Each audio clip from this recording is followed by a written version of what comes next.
देखो आज के আমরা ক্লাস 8 এর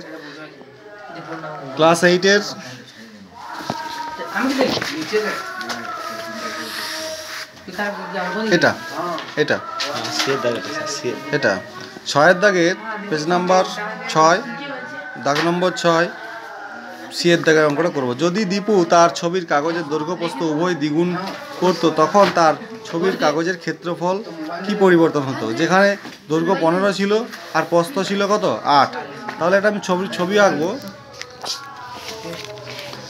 একটা ছবি আঁকবো। তাহলে এটা 15 ছিল দৈর্ঘ্য আর প্রস্থ ছিল 8, এখন 15 আবার বাড়লো দৈর্ঘ্য, আবার প্রস্থ আবার 8 বেড়ে গেছে। মনে করো এটা 8 ছিল আর তারপরে আবার 8 বেড়ে গেছে, তাহলে 8 8 16 হয়ে গেছে, দুটোতে কি হয়েছে 16 হয়ে গেছে। তাহলে দৈর্ঘ্য হয়েছে 30 আর প্রস্থ হয়েছে 16, তাহলে ক্ষেত্রফল কি হবে? প্রথমে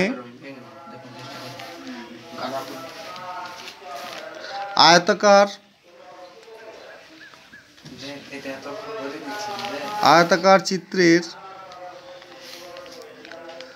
ক্ষেত্রফল কত ছিল?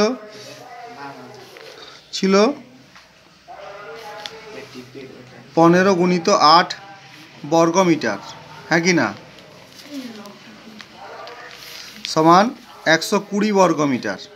এটা ছিল প্রথমে আয়তাকার চিত্রের ক্ষেত্রফল। এবারে দৈর্ঘ্য ও প্রস্থ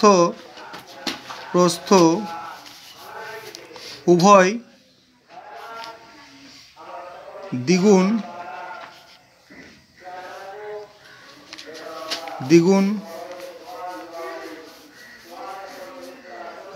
হয়ে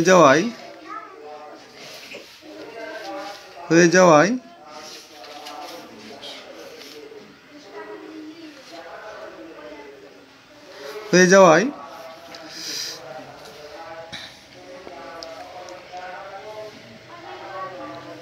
ক্ষেত্রফল হবে 30 গুণিত 16 বর্গমিটার। 15 ছিল, 15 বাড়লো 30 দৈর্ঘ্য, 8 ছিল প্রস্থ, আবার 8 বাড়লো 16, এত বর্গমিটার হয়েছে, সমান 240 বর্গ মিটার হয়েছে। অতএব ক্ষেত্রফল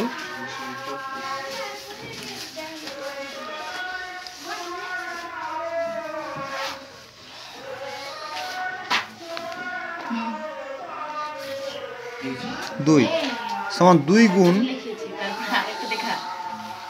গুণ বেড়েছে। কত বেড়েছে? 120 দুগুণে 240, আগে ছিল 120, এখন হয়েছে 240। তাহলে ক্ষেত্রফল কত বাড়লো? ক্ষেত্রফল বাড়লো 2 গুণ, 120 দুগুণে 240 হয়, তাহলে ক্ষেত্রফল 2 গুণ বেড়েছে, হয়েছে। এটাই উত্তর। যারা আমাদের এই ভিডিওটি দেখলে তারা লাইক, শেয়ার এবং চ্যানেলটিকে সাবস্ক্রাইব করবে। এভাবে আমরা সব অঙ্ক আস্তে আস্তে করব। সব অঙ্ক পাওয়ার জন্য আমাদের এই চ্যানেলটিকে সাবস্ক্রাইব করবে আর ফলো করবে। Thank you.